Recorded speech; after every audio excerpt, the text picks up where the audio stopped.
Adam Neumann, the founder of WeWork, the man who promised to change the world, the dream seller who convinced investors of an imaginary valuation.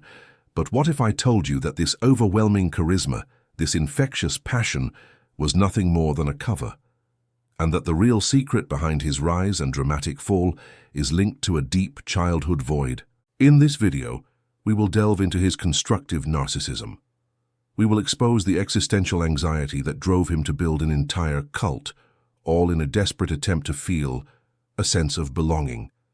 Everyone knows Adam Neumann, the man with the long hair, the huge ideas, and the superhuman ability to sell the vision rather than the actual product.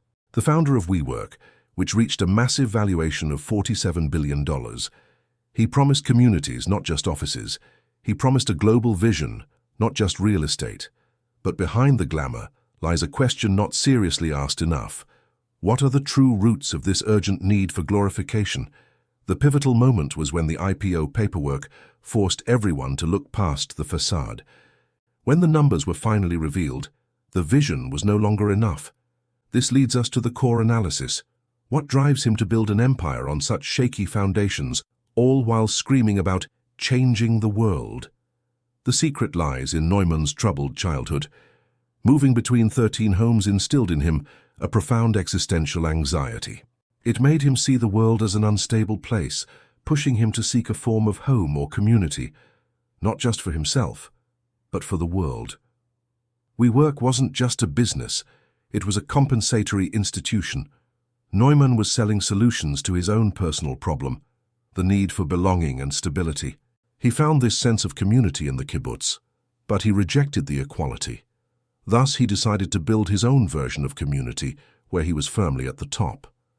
Adam didn't fear failure, he feared irrelevance. The failure of his shoe project, and then the baby clothes project, didn't break him.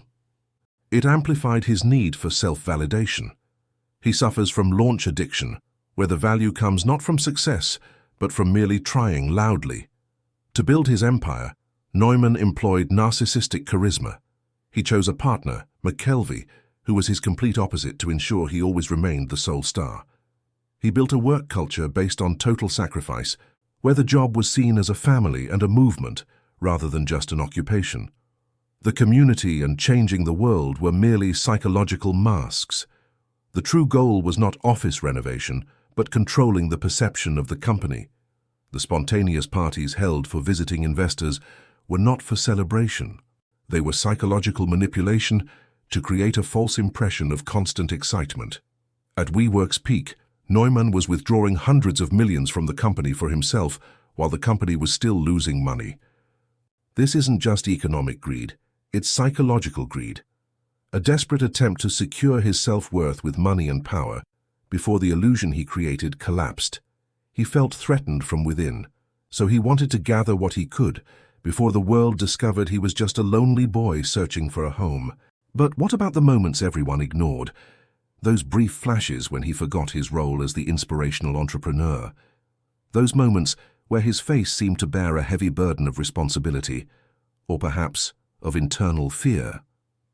The paradox here is that Neumann was selling a vision of community and connection, while he himself was isolating himself from business realities and accountability. Did he truly believe in changing the world?